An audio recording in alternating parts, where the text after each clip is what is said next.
ng suliranin natin sa vitamin A deficiency. Ang golden rice ay hindi iba sa ordinaryong bigas. Ngunit nagtataglay ito ng karagdagang beta-carotene na pinagmumula ng vitamin A na nagbibigay ng malaginto nitong kulay. Ligtas itong kainin sapagkat ito'y dumaan sa masusing pag-aaral ng mga eksperto. Kaya, abangan na ang pagdating ng golden rice!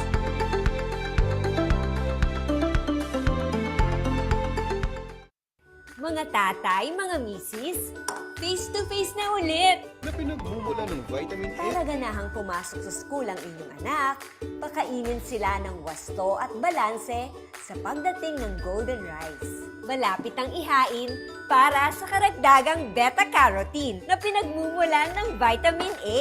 Tandaan, hindi ito naiiba sa ordinaryong bigas, kaya ligtas itong kainin.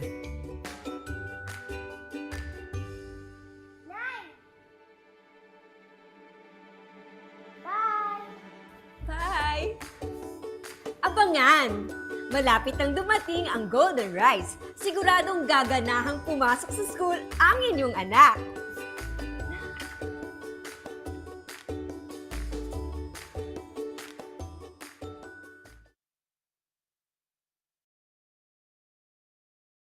Mga tatay,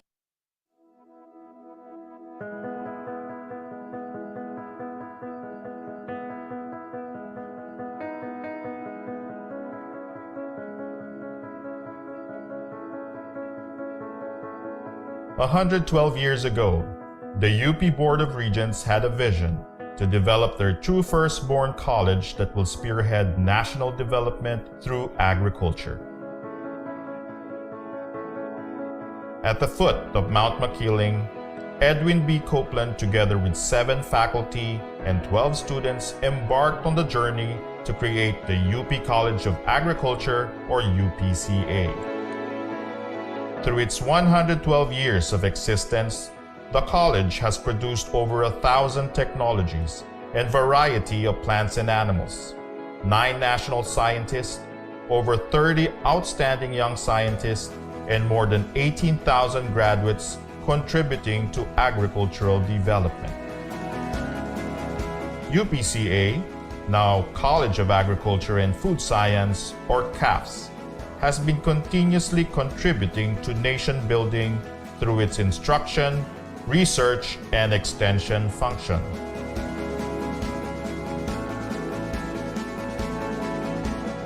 A mere 10 years after establishment, the college was able to start breeding works with the production of sugarcane varieties with high productivity and resistance to Fiji and mosaic disease.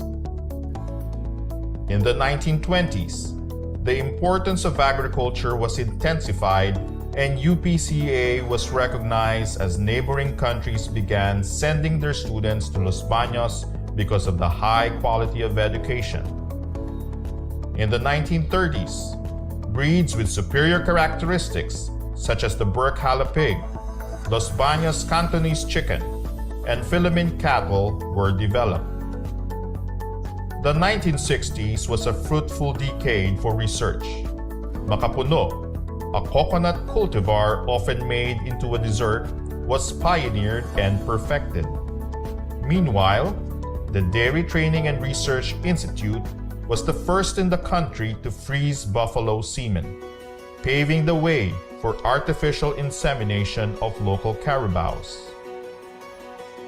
Along with the establishment of UPLB in the 70s, the college received the prestigious Ramon Magsaysay Award for International Understanding, Asia's counterpart for the Nobel Peace Prize. In the same decade, the C4 plants were developed. The soil test kits were produced in support of the Masagana 99 program, and the mango induction technique was introduced. Continuing the production of quality research outputs in the 1980s, techniques to minimize post-harvest losses, the accelerated fish sauce manufacturing process, and the rapid test kit for the detection of pesticide residue on vegetables were developed. The 1990s saw many new varieties across species or crop types, including Sinta papaya, the first Philippine-bred hybrid, UPLB Gold, a durian variety, and Doña Amelita, a musaenda named after the wife of former President Fidel Ramos.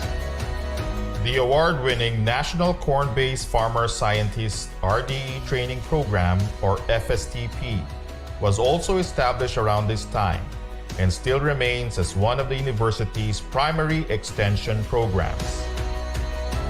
In the field of instruction, the book titled Integrating Sustainable Agriculture in the BSA Curriculum, the UPLB College of Agriculture Experience, was published in 1999.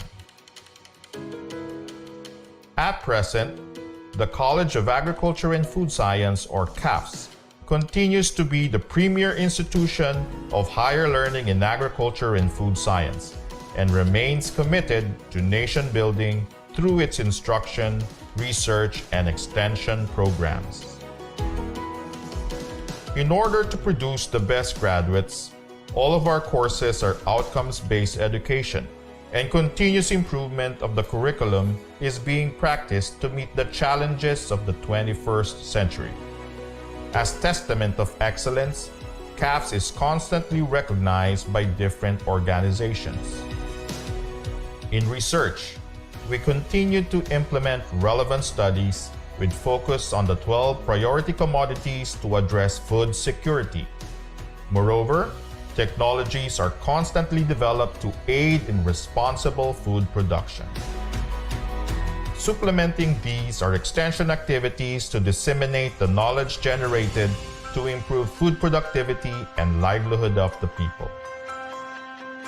We believe that present technologies will future-proof our food systems. Some of our notable developments are iDetect, Coraginam, Plant Health and Pest Clinic, Pest Management Tools and Techniques, Smarter Pest Identification Technology or SpeedTech, Snap Hydroponics, Drone Technology, Rapid Immunofilter Assay for Virus Indexing, Nanofertilizers Fertigrow, Corbogrow, Nanobiosensors, Biochar.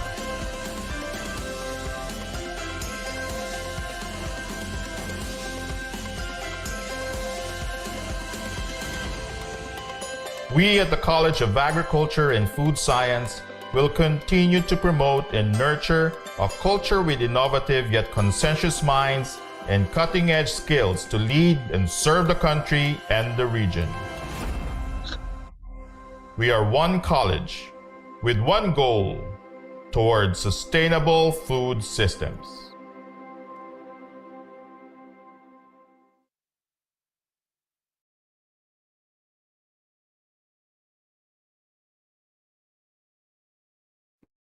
Ayan. Magandang umaga po sa ating lahat. Welcome po sa ating panibagong episode ng Rice Science and Technology webinar series.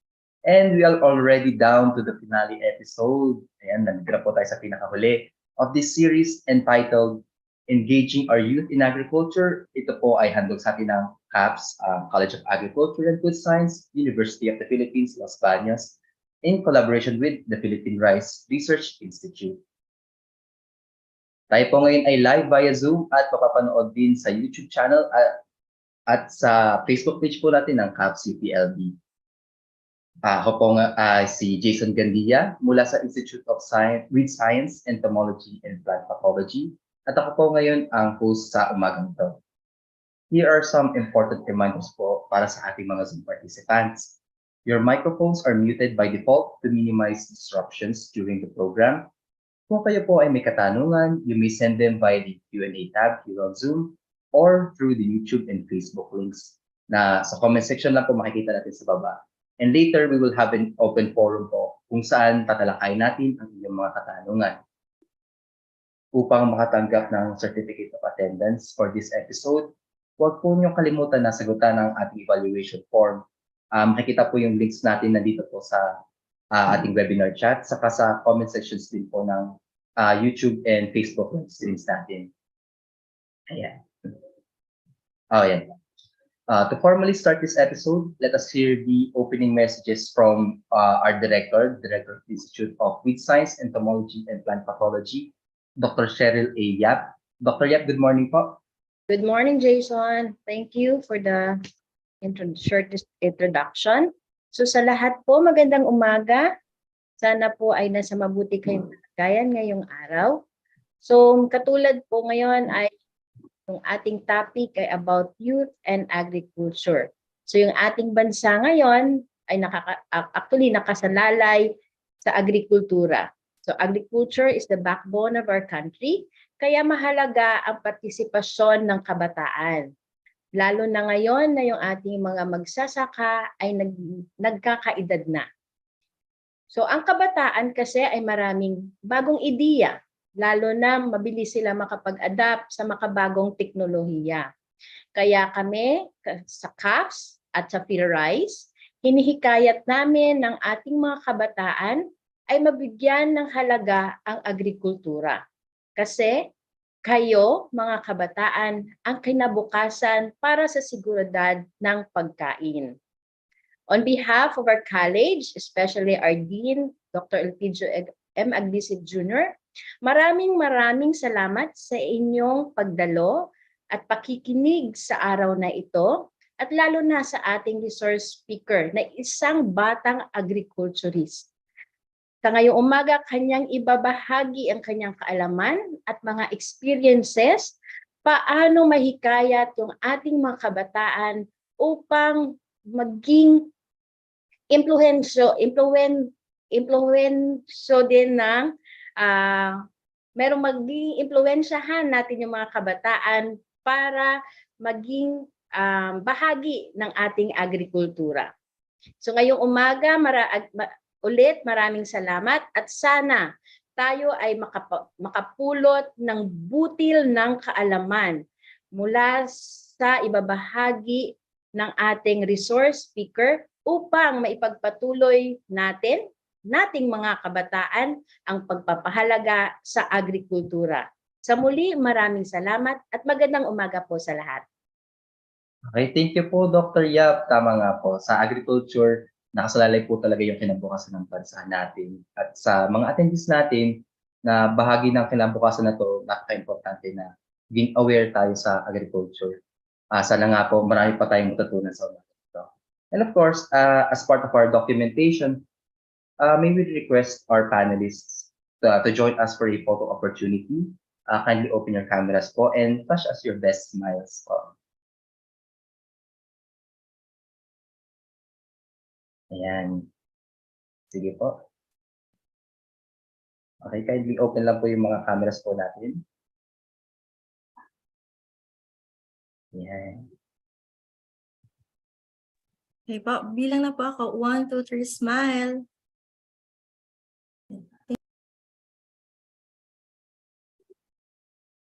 Okay, thank you po sa lahat. Ngayon po, meron po tayong maikli lang na video from PhilRice to give us an idea kung ano ba talaga itong Rice Science and Technology webinar series natin na nandito na po tayo sa pinakahuling episode. Sige po.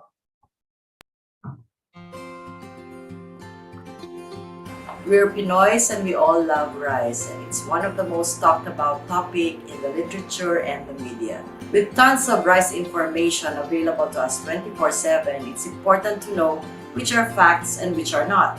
The question is, how can we as scholars and members of the science and technology community access rice science-based information?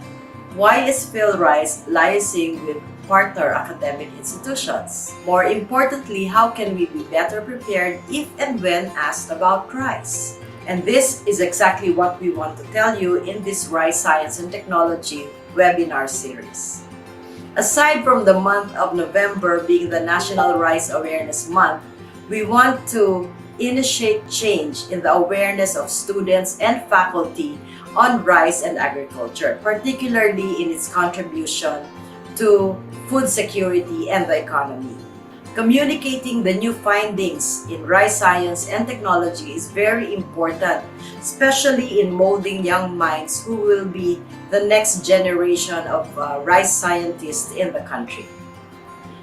In this series, we will provide you with knowledge and tools that will elevate your understanding of the rice industry and the work that Phil Rice does with its partners.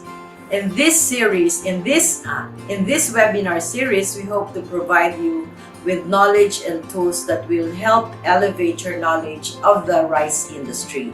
And also what we do with our partners to help address challenges such as hunger, climate change, and poverty, and more.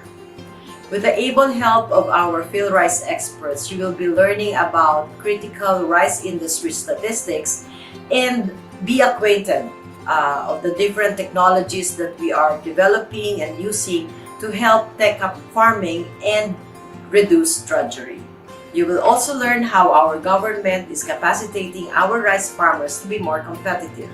And finally, you will appreciate that as student or as youth or as faculty member of the university, you can contribute to our shared aspiration of a rice-secure Philippines. Happy learning and happy National Rice Awareness Month.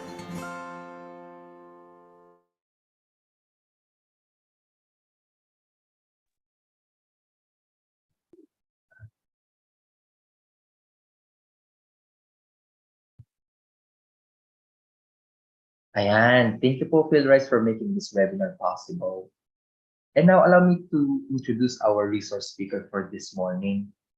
Our speaker is an avid promoter of agriculture among the youth. Starting in 2012, he spearheaded the Agriculture Initiative Infomediary campaign attended by over 200 high schools nationwide.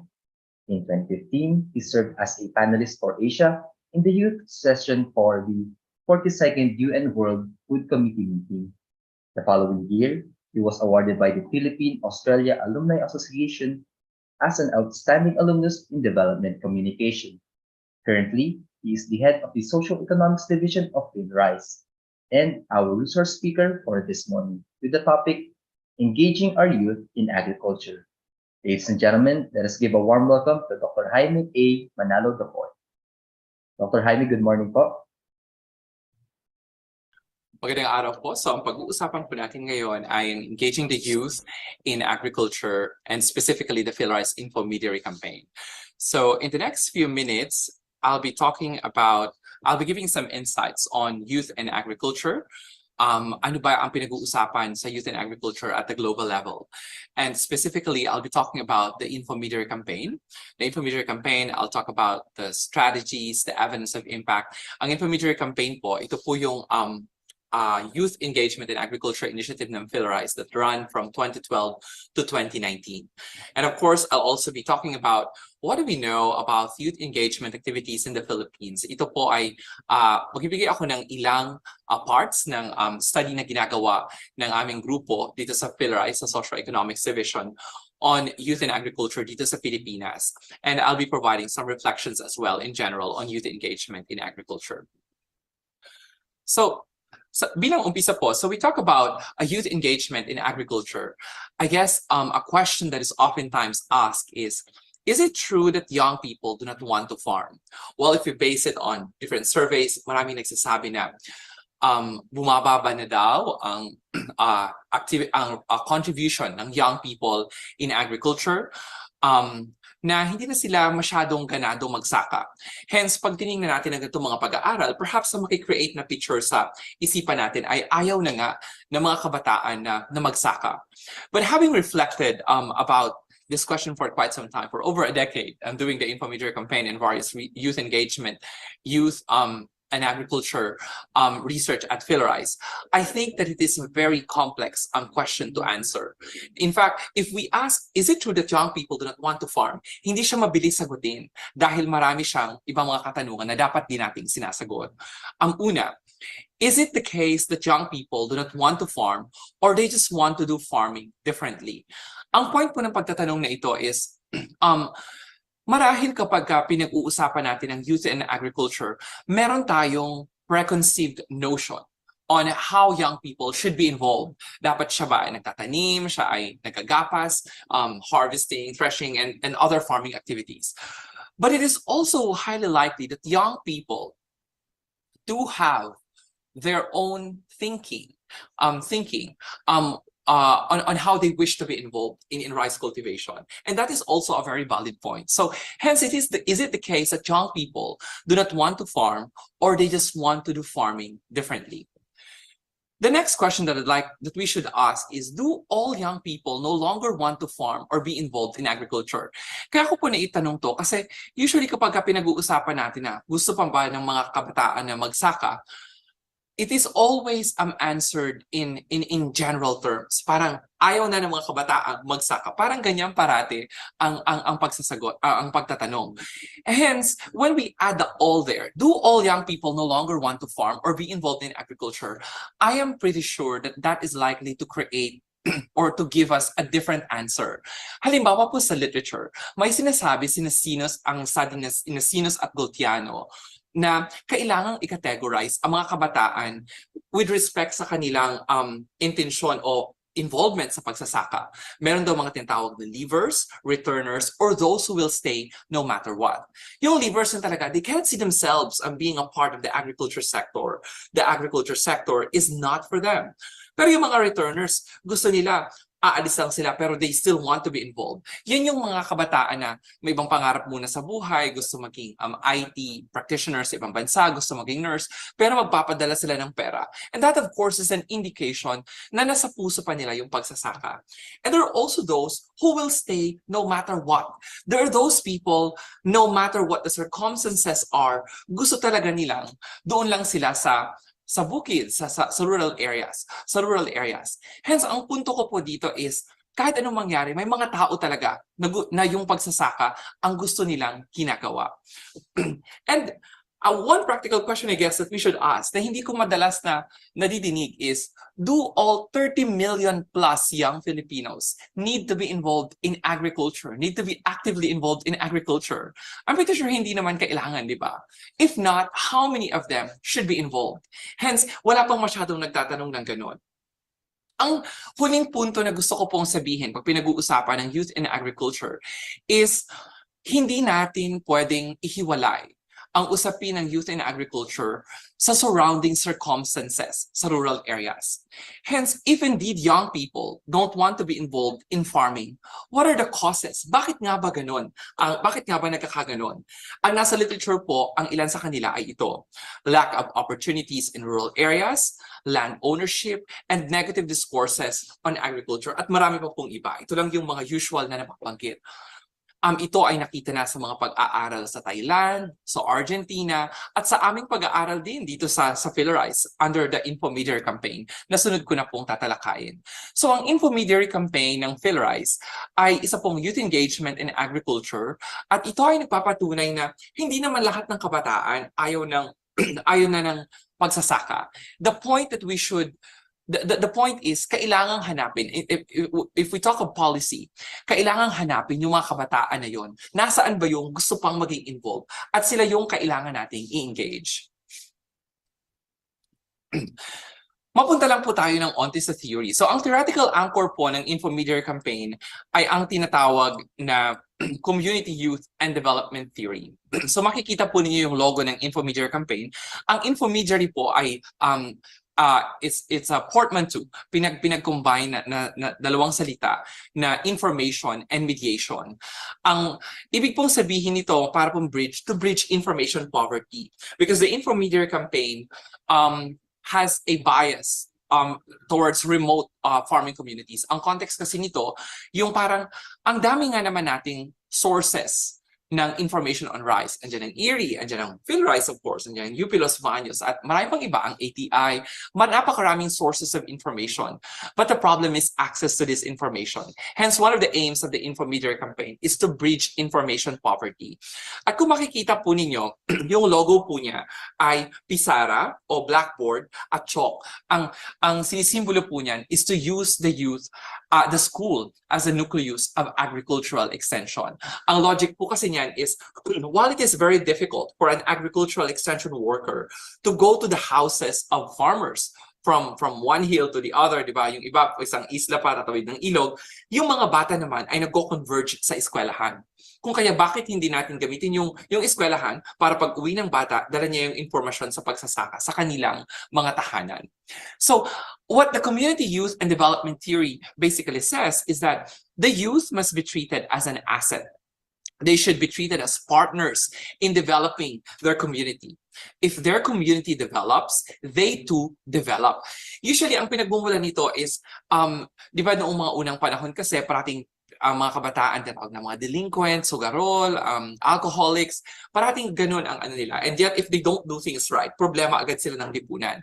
The community development theory thinks otherwise, na parang, hang on, dapat tingnan ang mga kabataan na asset ng community. Hence, diyan po nagmumula ang pinagbumula ng Infomediary Campaign. So, ang Infomediary Campaign, nagkaroon kami sa huling pagtataya namin ay mayroong 208 high schools na nag-participate nationwide. All regions represented except the ARMM and Metro Manila. At ang mga partners po namin dito, of course, ay ang Department of Education. And we're heavily indebted to the DepEd for their active participation in this campaign.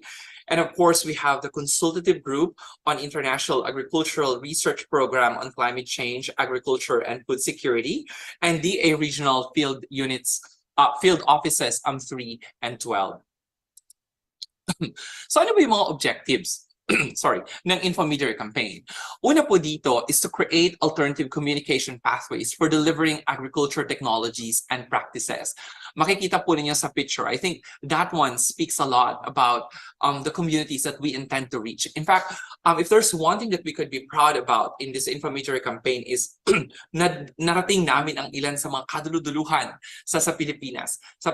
Pagdating sa para lang madala yung mga agricultural information, to promote agriculture as a viable career option, and to bring back the love for science of rice farming among young people. The third objective was actually drawn from my conversation with the late national scientist Helia Castillo. Sabi niya, there should be emphasis on bringing back the love for science of rice farming among young people.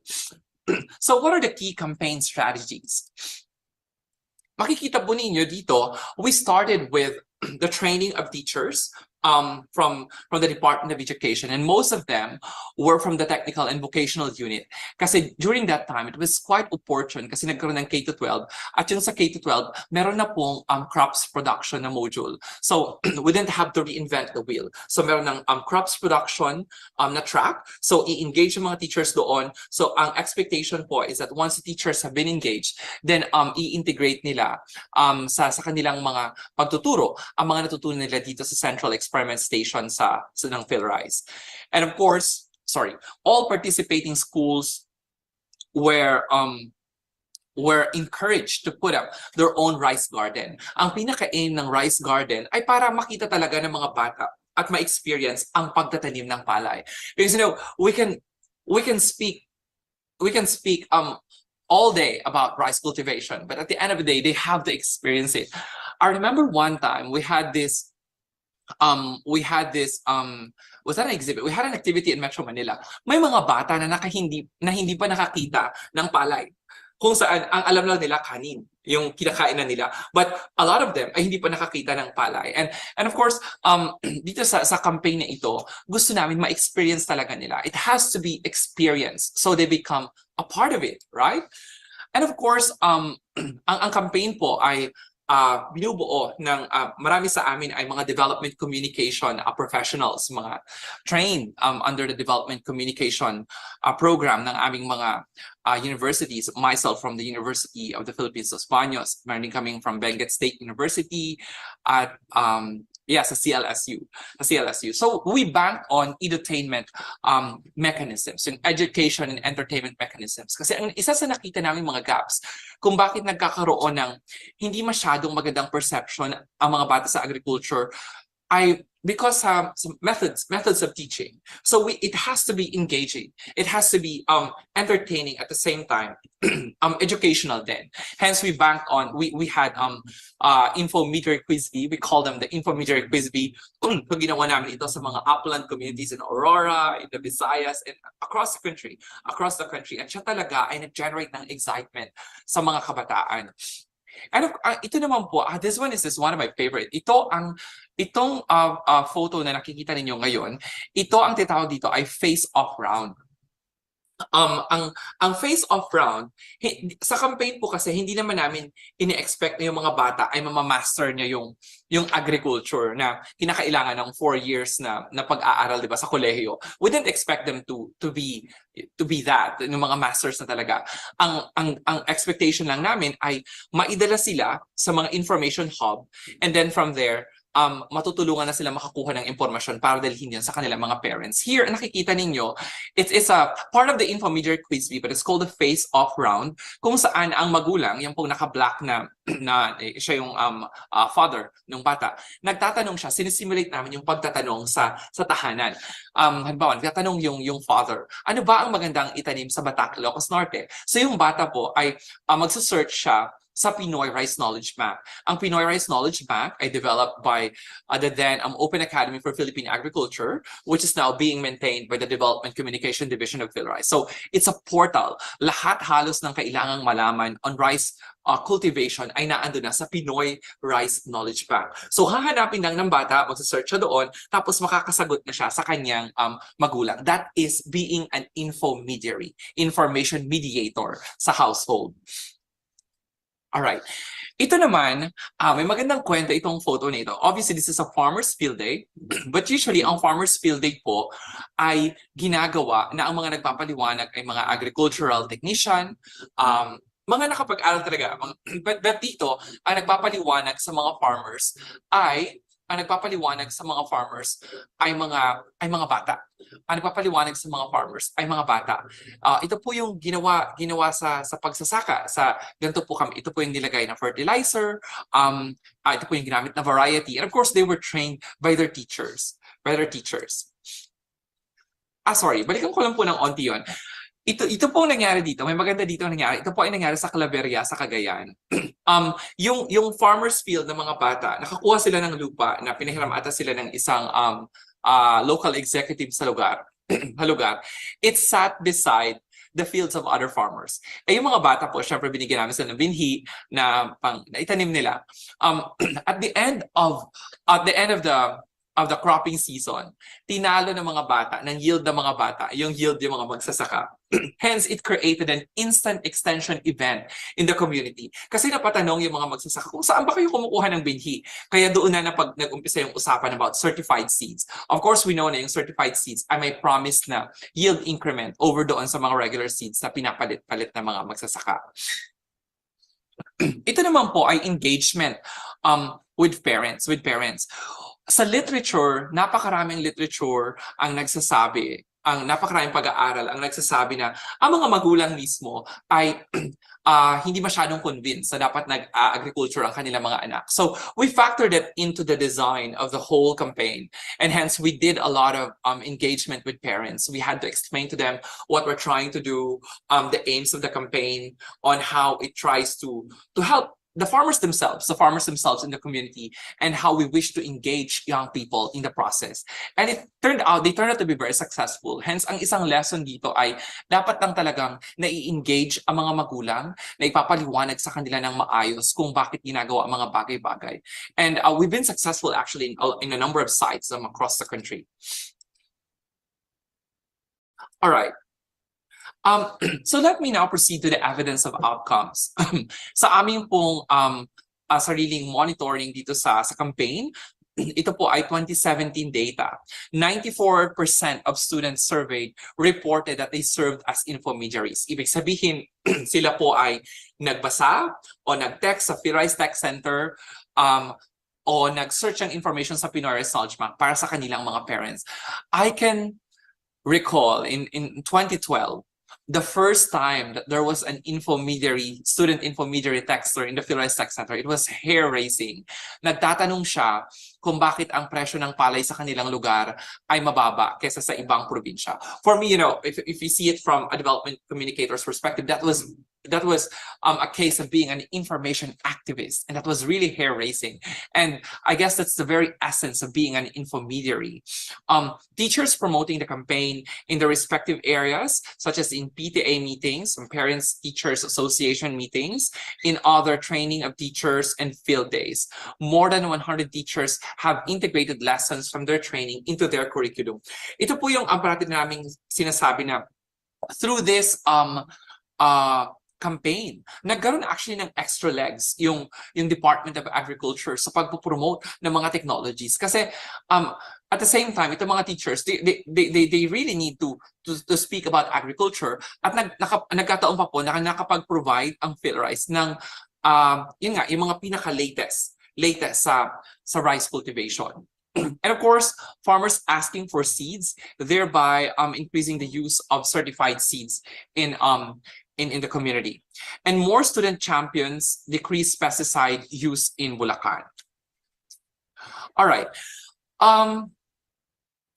And of course, we documented a number of cases of adopted technologies. Example, yung leaf color chart, isa po siyang parang ruler na ginagamit sa pag-assess ng nitrogen, yung sa nitrogen deficiency, kung tama pa ba ang nitrogen sa lupa na nakukuha ng palay. And use of certified seeds in the area. Alright, ang gusto ko pong ipakita sa inyo, ito po ay isang result ng aming pag-aaral noong 2015, yung level of sharing na nag-transpire sa community. Pagmula po dito sa Information Hub, yan po yung PhilRice, pumunta sa bata, o yung school, tapos tinransfer po sa bata. Tapos yung bata po, sinishare niya sa magulang niya. At yung mga magulang po, shares it to at least 1 or 2 farmers in the community. So nagkakaroon ng pasa-pasa talaga yung information. So mas kumakalat yung information. And from the point of view of PhilRice, ang investment lang ng institute dito, yung training of teachers, right? Yung training of teachers. And of course, yung monitoring ng campaign. Sa isa naming pag-aaral sa Sultan Kudarat, sa isa sa pilot sites ng aming campaign noong 2015, makikita po niyo sa graph yung SMS, yung pagte-text ng mga bata in Aurora and Sultan Kudarat. So usually makikita niyo yung mga matataas na figure, yan yung during the campaign. Yan yung during the campaign. And that's expected because we are pushing the kids to promoting the kids to do things. Pero bumababa talaga siya after the campaign kasi wala nang activity. Pero ito po ang gusto kong makita ninyo. After po ng aming engagement ng aming activity sa Sultan Kudarat, halos nagkaroon ng stability ang texting behavior. Yung tawag namin dito sa communication or information seeking behavior ng mga magsasaka sa Sultan Kudarat at sa Aurora. And that's of course due to the infomediary campaign activities in those schools. Ito po ay 2019 study namin. Ito po ay gumawa kami ng participant observation, sinundan ng mga bata during the one cropping season po ito. 3 beses silang in-interview in different dates across a cropping season. Sinundan yung kanilang information seeking, yung pag-search ng information ng mga bata. At makikita niyo dito na halos 100% at seamless ang pag-share ng information ng mga bata. Ito po yung sa RCM, kung saan ang mga bata ay nakaka-receive ng, nirehistro po namin yung mobile number ng mga bata sa RCM, tapos sila yung nakaka-receive ng mga alerts, o kailangan na mag-abono and all, gano'n. 100% po yung pag-share ng mga bata sa kanilang mga magulang, ng mga impormasyon na kanilang natatanggap. So now, I'd like to talk about, I guess, malaki po yung infomediary campaign, right? And I can talk all day about that with so much excitement about, especially that a lot of great things happened during the campaign.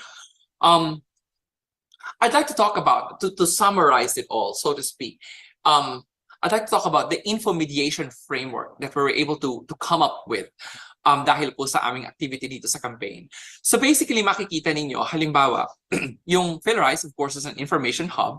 Nag-uumpisa sa kanya, ipapasa siya sa teacher. So dito, merong discuss, interact, and empower. empower yung mga teacher. So the same process happens pag ipinasa ng the same task are performed, pag ipinasa siya sa mga students. Tapos yung mga students naman, yung mga bata, pwede siyang dumiretso sa tech center at magtanong. Tapos yung mga tech center agents, pwede rin siyang dumiretso na sa mga farmers.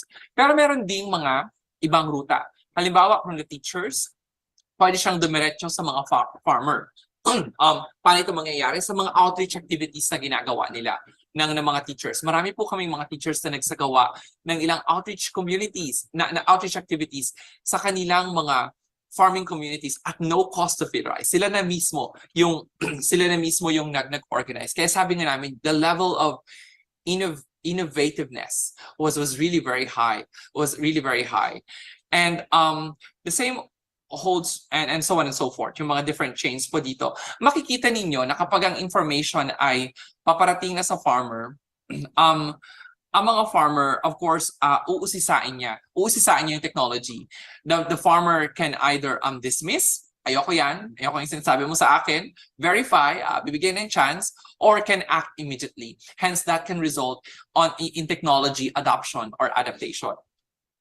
Ngayon naman po, makikita niyo dito yung knowledge, trust, and empathy. These are the added elements that can actually enhance the process. Yung mga teachers na talagang may agriculture background, that's knowledge of course, pinagkakatiwalaan sa community at may high sense of empathy, talagang na-enhance ang infomediation behavior. And the same holds true with the students. Kapag sila ay may knowledge, may trust, may empathy, nakakita na kami ng mga kabataan na yung mga grade A students ang tawag namin, yung mga honorific, yung mga honor students, talagang na-convince nila yung mga parents nila na itry ang bagong variety, na-convince nila ang mga tito at tita nila na magsasaka na bawasan ang paggamit ng mga pesticides. So maraming ganon. And of course, dahil tayo po, ito ay infomediation, maraming alternative sources of information, maraming ibang pagkukunan ng impormasyon at ito ay maaring maging noise, and you just have to manage that, of course, if you have to implement the infomediary campaign para maging successful ang infomediation. This is one very memorable photo in Aklan. Yung mga bata po dito, they have to take the raft every day para makapasok sa eskwelahan. So ito yung context ng agricultural extension sa maraming lugar sa Pilipinas. And through the infomediary campaign, we have provided access to information on rice in some of the remotest rice farming communities in the Philippines. And we refer to it as the moral dimension of extension work. Now, moving forward, so the campaign is done, right? The campaign is done. Ang grupo ko po ngayon sa Socio-Economics Division, kami ay nagsagawa ng literature review. The paper is under review. This is a part of that study that we have conducted. Ang gusto lang namin, I think it is important that I show this here, given the audience that we have. Ang gusto lang namin sabihin dito is, ito po ay mga sites of intervention at makikita po ninyo na pagdating sa research sites, bugbog sa research ang Luzon. Pero pagdating sa intervention sites, like yung mga practical interventions on youth and agriculture, wala masyado sa kanya. Naandun ang Mindanao. Sa Mindanao siya marami. So Mindanao seems to be the favored site for both research and practical interventions. So how do we push the discourse forward? Ito po yung mga ilang tanong na nakita namin na dapat na itanong sa usaping ito. When we talk about youth engagement in agriculture, what other types of interventions must be put in place to ensure that the issues surrounding youth in agriculture are adequately addressed? Second, how can interventions by the public and private sector alike be sustained? What other methods can be explored to properly investigate the issue on youth and agriculture? And how can we increase the number of players, both in scholarly discourse and actual interventions in this area?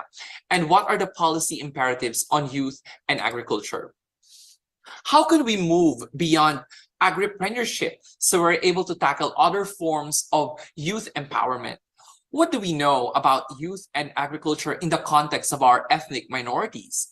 Most reviewed literature tackled youth and agriculture from the perspective of the researcher or the donor. What does youth and agriculture mean to young people themselves? What else do we know about youth and agriculture from the perspectives of the out-of-school youth? And how can we increase our presence in terms of research and actual interventions in the underserved parts of the country?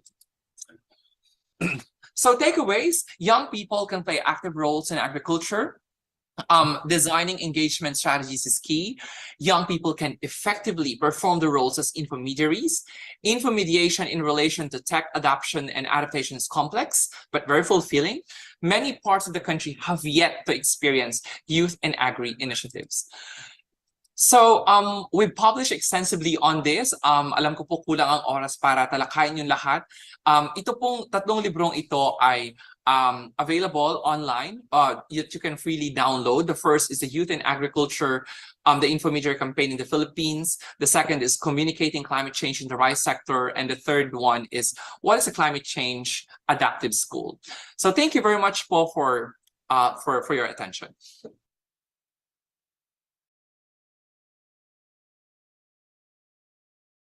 Ayan po. Thank you po very much, Dr. Jaime, for that very comprehensive discussion on intermediation. Napakagandang approach po talaga na involve yung ating paaralan, saka yung ating mga magulang bilang source ng ating inspiration at kaalaman sa agriculture. Malaking tulong din po ata siguro yung mga guro natin sa pag-abot ng kaalaman talaga, no? Tapos lalo na po sa mga rural areas po na mahirap pong padalhan ng sabihin natin yung mga technology na gamit yung mga cellphone natin o internet, na yung mismong face-to-face po ng mga guro natin na pinapadala po natin, malaking tulong po sa mga rural areas. Sana po magtuloy-tuloy pa yung success natin sa mga future campaigns, no? Sa lahat po na may katanungan sa atin para kay Dr. Jaime, pwede po natin ipadala ang ating mga katanungan through the Zoom Q&A tab o kaya ay sa comment section ng YouTube channel and Facebook pages po ng CAPS. May we again request Dr. Jaime po to be with us on the Zoom space. For the open forum po and to facilitate, I would like to call on Mr. Jose Emmanuel De Luna, Assistant Professor from the Institute of Weed Science, Entomology, and Plant Pathology. Sir Jose, hello po. Good morning, Sir Hassan. Good Good morning morning, Sir Jaime. Good morning. So for those participants in our Zoom space having questions, you can raise your hand and I will acknowledge you. Or you can utilize our Q&A panel to type your questions. For our participants in YouTube and Facebook, kindly comment your question. So who wants to shoot the first question? Let me check our Q&A panel. Okay, sir, we have question from Sir Elmer Cabales from CNMU. So good morning po, sir. Sa kasalukuyan po ay malaki pa talaga ang kakulangan o raguat ng bansa in terms of rice farming mechanization compared sa ibang bansa.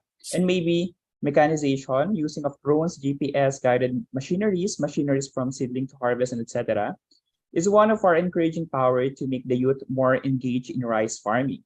So the question is, what are the projects and proposals of PhilRice to really be the leading agency in terms of rice production, technologies, and policies?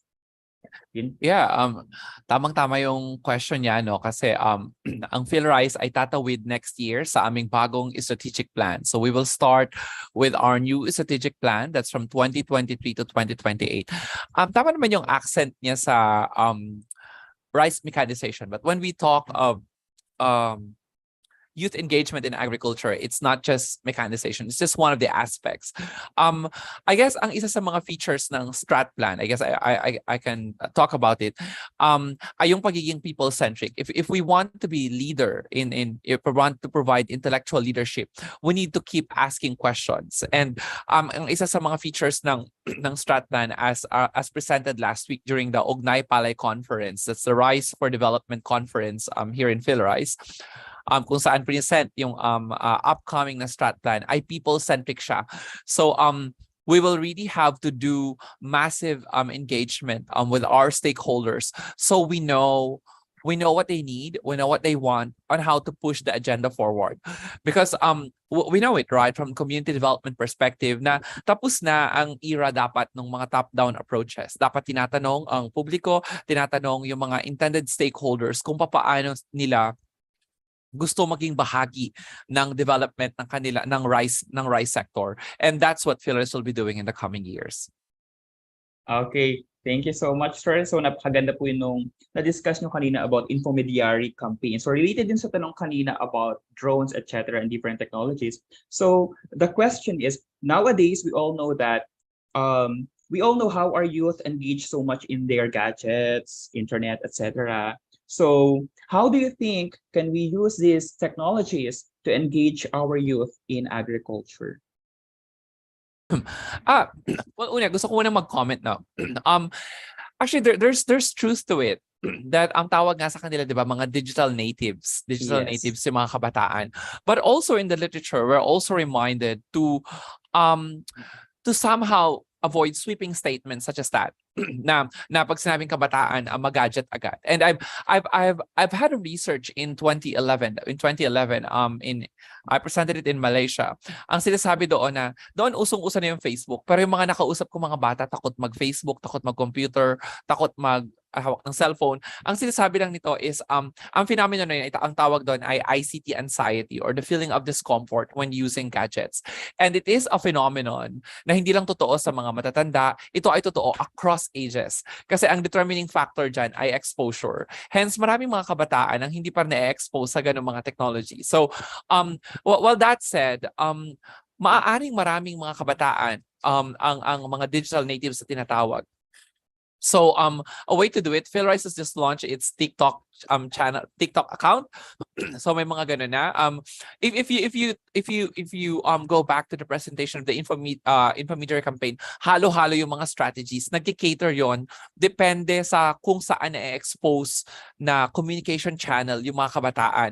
Para doon sa mga tech savvy, may mga cellphone na magaganda at may communication signal. So we introduce them to the PhilRice Tech Center. Doon naman sa mga tandaan natin na ang Pilipinas ay napaka-diverse na bansa at hanggang ngayon ay mga lugar pa rin na walang kuryente. So when we speak of youth in agriculture, we should always look at the discourse should have a face. That's what I'm always saying. It should have a face. It's not just and it's multifaceted. That's what I'm saying. Kaya I'm always wary when we talk of young people na mag-gadgets sila. Totoo naman 'yon, pero isa lang silang segment ng population. Kasi marami ring mga kabataan, walang kuryente, walang access sa cellphone. Sa kanila ay kalabisan pa yung pagbili ng mga gadgets. So we need to, as a development communicator, always pay attention to the appropriateness of the communication medium that we use. So dun sa mga walang kuryente, ang ginawa namin, we went back to the basics. Hence, nagkaroon din ng sense of validation yung ginagawa ng PhilRice kasi nagpo-produce kami dito ng libo-libong mga publications. Alright, so these publications, these printed publications are relevant in these communities. So doon natin sila dalhin. I remember may mga teachers nag-put up sila ng mga libraries, sarili ng mga libraries. They call it the intermediary corner in their school, kung saan nilalagay yung mga publications na binigay ng PhilRice. And they set up this loan scheme for publications kung saan pinapadala mismo yung publication sa bahay ng mga bata. Kasi yung mga bata, hindi naman nila, yung iba hindi naman intindihan yung halimbawa yung soil nutrients yung problema, gano'n. Kailangan gumamit ng -1 element technique. So what the teachers did, alright, dalhin mo na lang yung publication at yung magulang mo yung magbasa.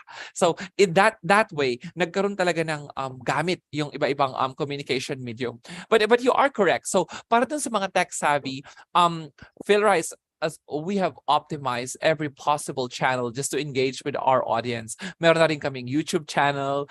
The PhilRice Tech Center is there. The Knowledge Bank is there. That's www.pinoyrice.com para lang ma-engage talaga kung sino man yung makaka-access doon. So we have prepared different channels of communicating our messages to different people. Okay, I agree, sir, dahil iba't iba ng generation ngayon, di ba? So yung sinasabi natin Generation Alpha. So I agree yung inclusivity, okay, in terms of dun sa inyong program po. So we have question from Aureline Tolentino. You can unmute yourself po. Ma'am Aureline Tolentino.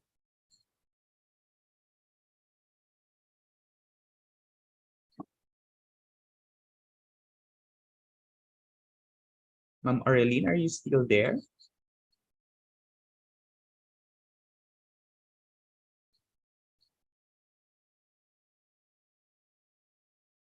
Ma'am Arlene, you can now unmute yourself.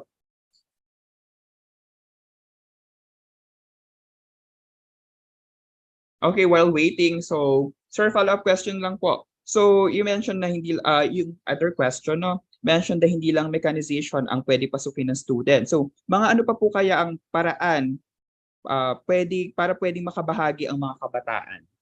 Napakarami. And in fact, I had a presentation last week in CLSU, yung UC Faculty Forum. Sinabi, ang isa sa mga gusto kong highlight doon, if you want to engage young people in agriculture, it has to be simple, creative, and meaningful. Yung yung kanilang engagement. Katulad nitong infomediation, di ba? There's nothing fancy here. What we just wanted them to do is, ikaw, nakatanggap ka ng information, baka gusto mo siyang i-share. And it's also idiot proof. They don't have to think too much. In that way, nararamdaman ng mga kabataan na may silbi sila sa lipunan, right? That's where the community youth development theory is coming from, that young people must be treated as an asset, that they have something to contribute to their respective communities. And that's what we're trying to do. If we want to engage them, okay din yung mga highly complex stuff, but we want to avoid hard selling. Kasi usually mga hard selling, nata-turn off sila doon. So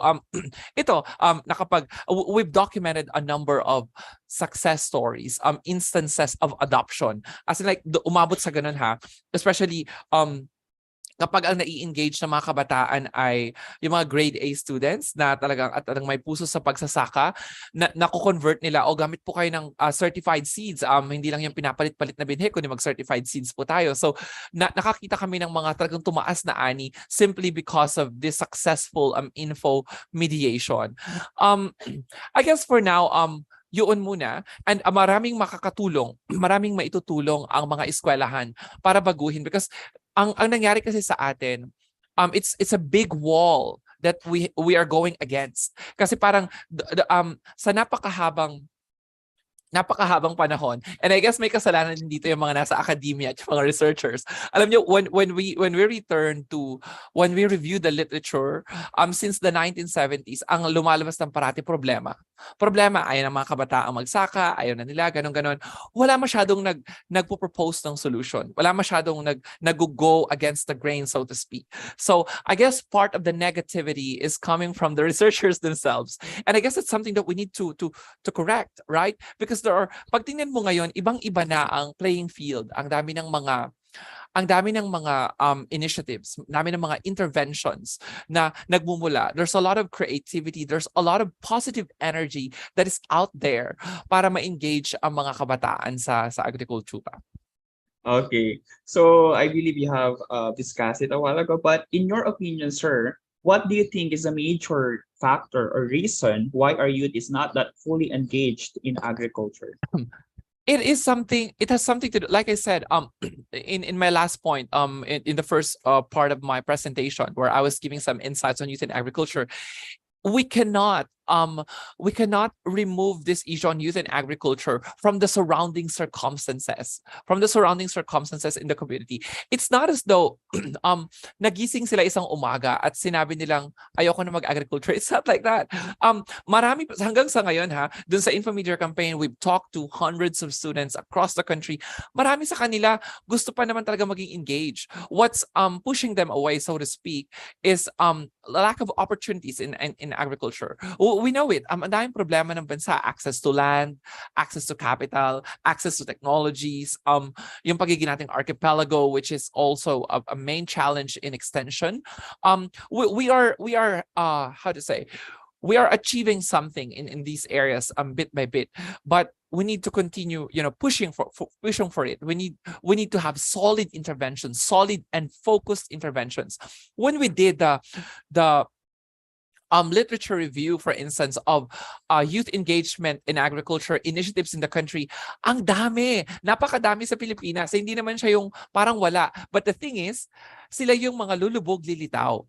meron ngayon, bukas wala na. Subject to availability of funds, isa, 2 taon. How can you come up with something big, or something humongous, with something earth-shaking?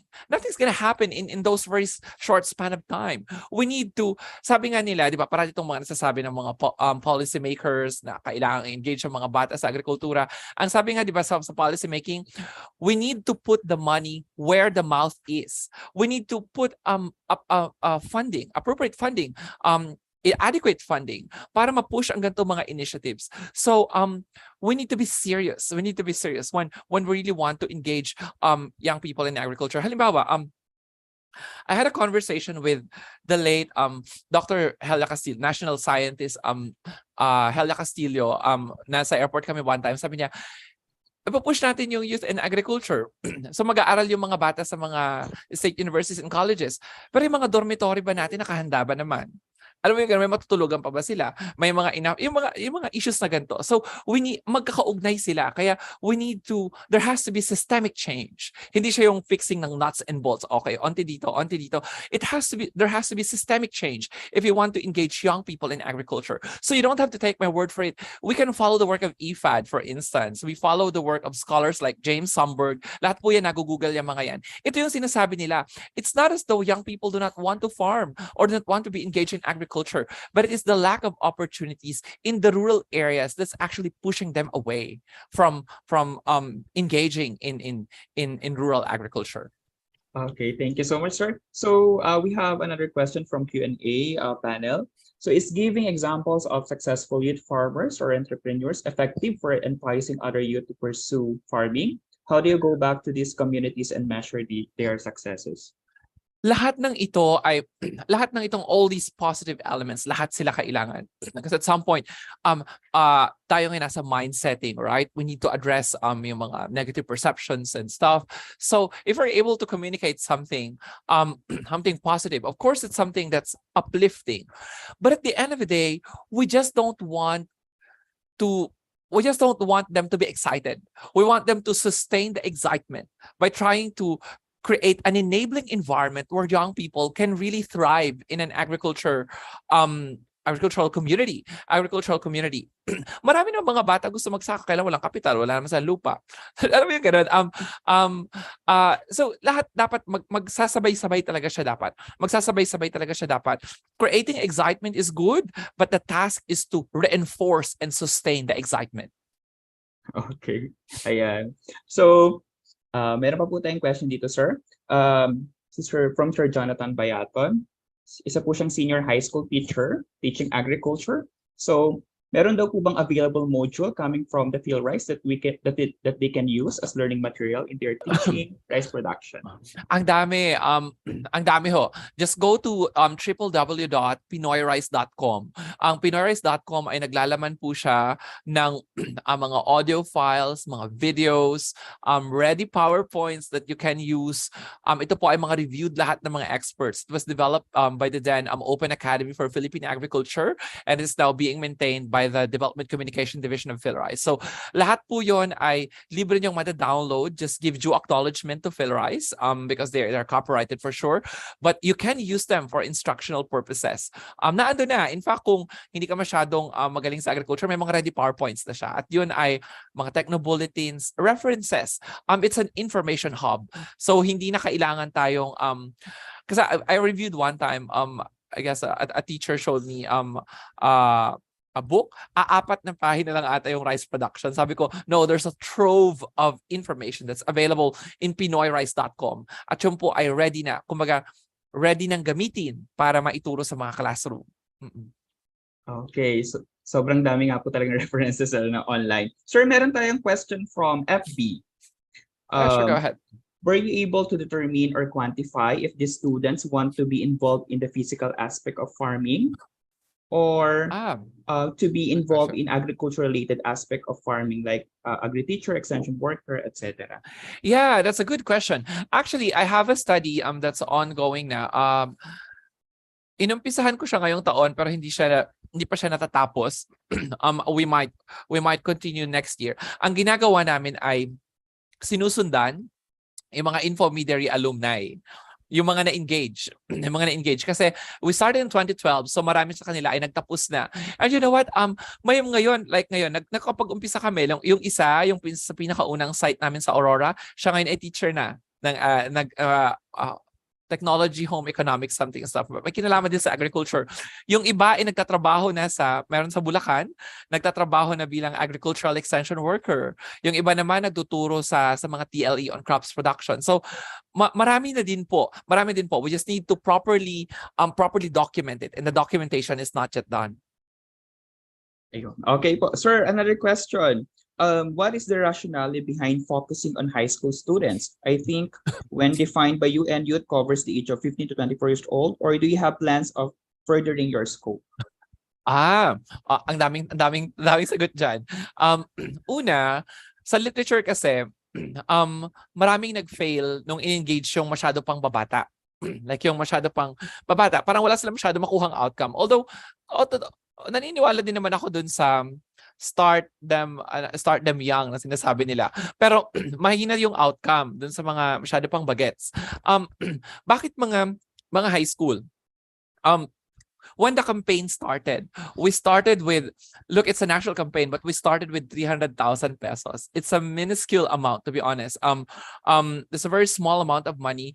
So what we did was we had to be strategic. So we took advantage of the K-12 program of the DepEd kasi meron silang crops production na track. Meron silang crops production.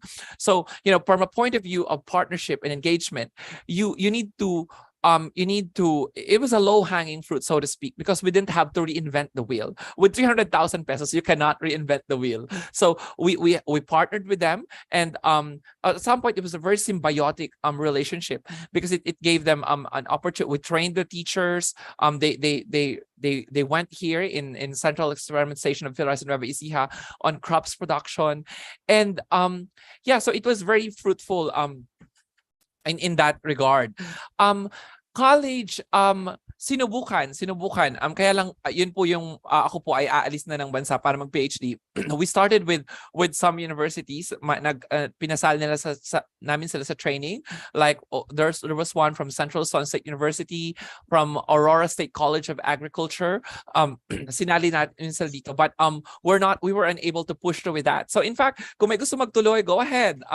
At marami na din kaming sa college, ituloy nyo sa kolehiyo kasi marami na namang mga focus talaga, di ba? Like yung mga agriculture courses, mga AgX, Ag Extension, go ahead. And we have all the modules to serve as a backbone for that initiative. I guess it's a good thing because we've published extensively on this, so everything has been documented. So yung mga magtutuloy, they don't have to start from scratch. They have a backbone. They have a backbone to begin with na hindi na sila kailangang ano bang dapat na gawin, what works, what doesn't. So marami nang documentation about that. Doon po sa libro na mga binanggit ko kanina. And if you're interested, i-promote ko lang siguro Emmanuel.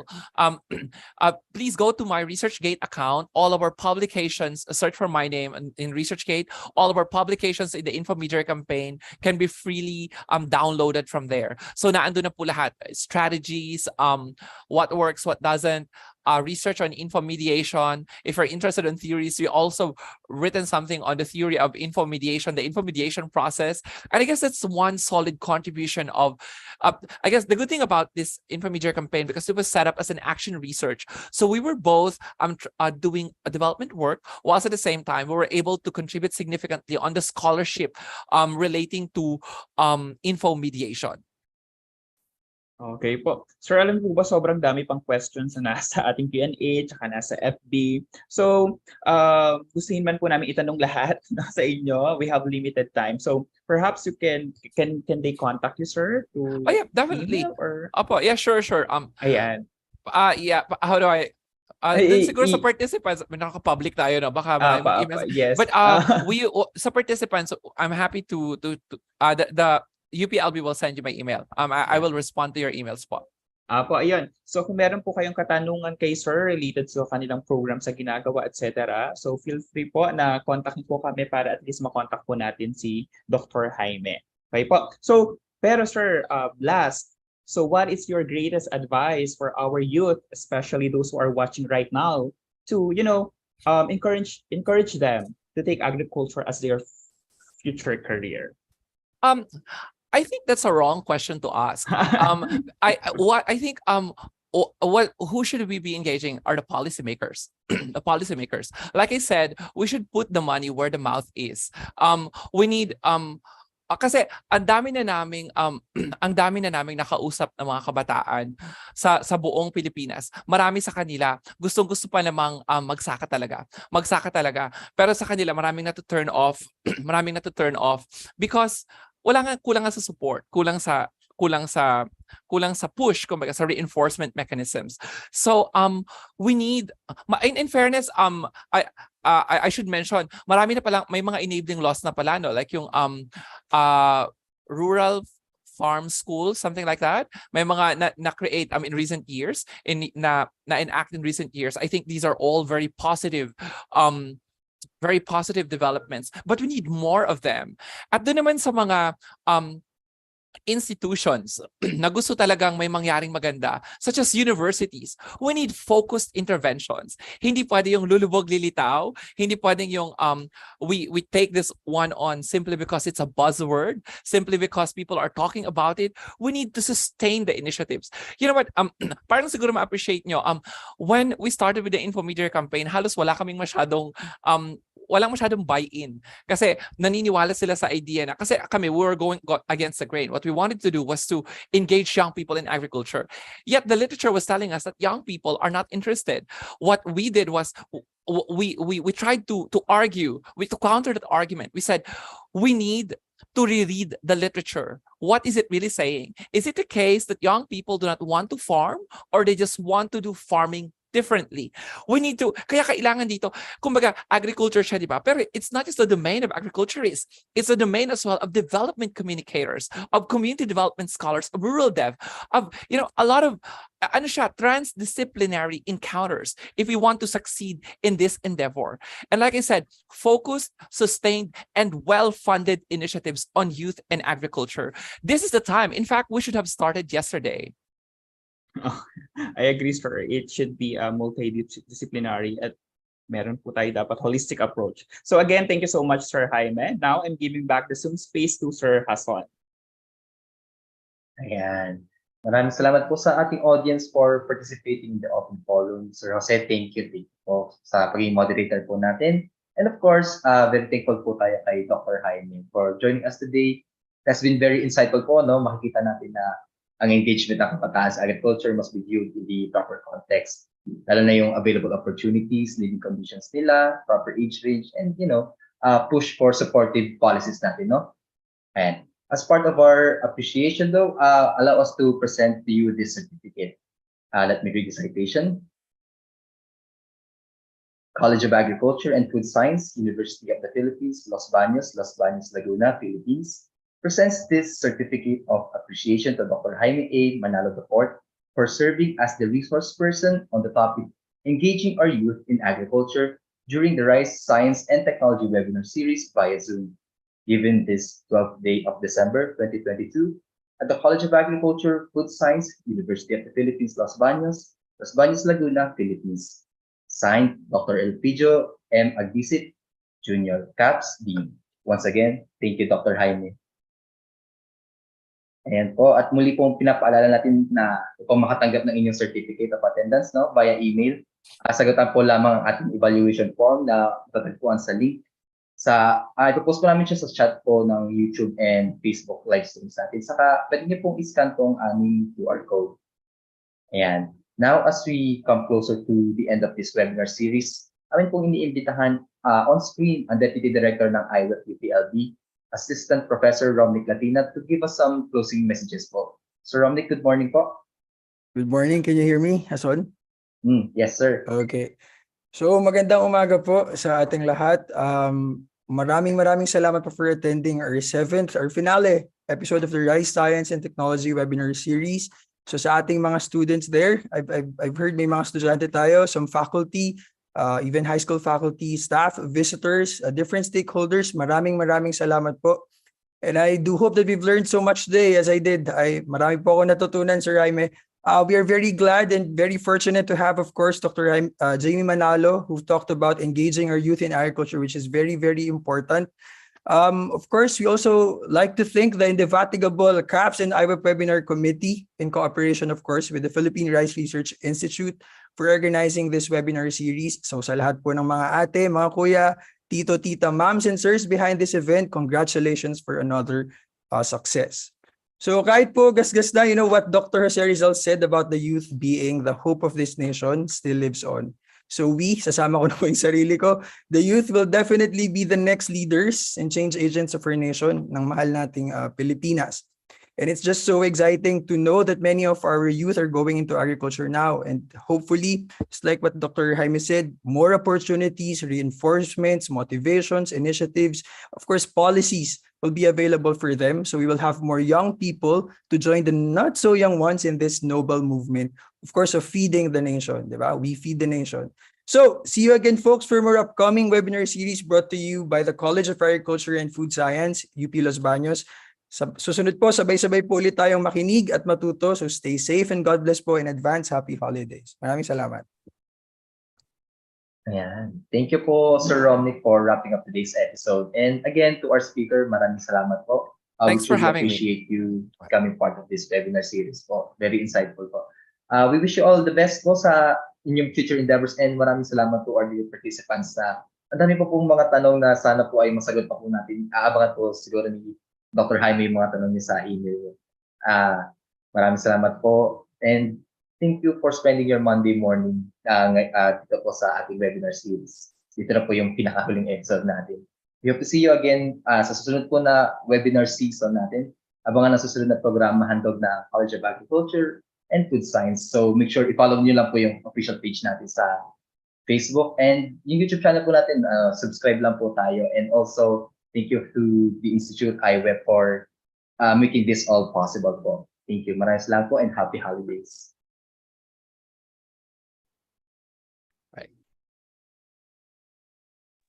Bye po. Mataas ang bilang ng mayroong vitamin A deficiency sa ating bansa. Kung hindi ito maagapan kaagad, maaari itong magdulot ng paglabo ng mata, pagbaba at paghina ng resistensya, at poor growth and development. Buti na lang, malapit nang dumating ang golden rice. Sa pamamagitan ng makabagong teknolohiya, mababawasan ang suliranin natin sa vitamin A deficiency. Ang golden rice ay hindi iba sa ordinaryong bigas. Ngunit nagtataglay ito ng karagdagang beta-carotene na pinagmumula ng vitamin A na nagbibigay ng malaginto nitong kulay. Ligtas itong kainin sapagkat ito'y dumaan sa masusing pag-aaral ng mga eksperto.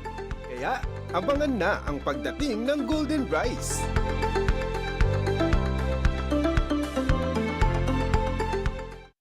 Mga tatay, mga misis, face-to-face na ulit! Para ganahang pumasok sa school ang inyong anak, pakainin sila ng wasto at balanse sa pagdating ng golden rice. Malapit ang ihain para sa karagdagang beta-carotene na pinagmumulan ng vitamin A. Tandaan, hindi ito naiiba sa ordinaryong bigas, kaya ligtas itong kainin.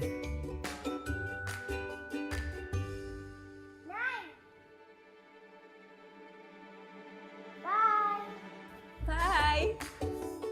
Abangan!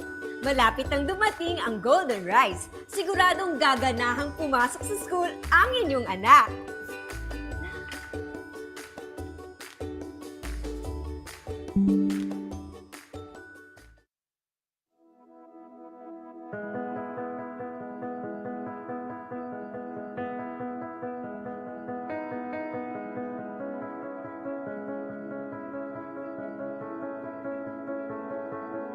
A 112 years ago, the UP Board of Regents had a vision to develop their true firstborn college that will spearhead national development through agriculture. At the foot of Mount Makiling, Edwin B. Copeland, together with 7 faculty and 12 students, embarked on the journey to create the UP College of Agriculture, or UPCA. Through its 112 years of existence, the college has produced over 1,000 technologies and variety of plants and animals, 9 national scientists, over 30 outstanding young scientists, and more than 18,000 graduates contributing to agricultural development. UPCA, now College of Agriculture and Food Science, or CAFS, has been continuously contributing to nation building through its instruction, research, and extension function.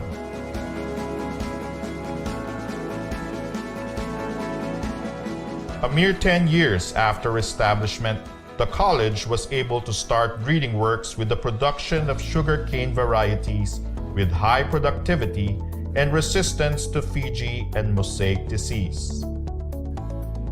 In the 1920s, the importance of agriculture was intensified and UPCA was recognized as neighboring countries began sending their students to Los Baños because of the high quality of education.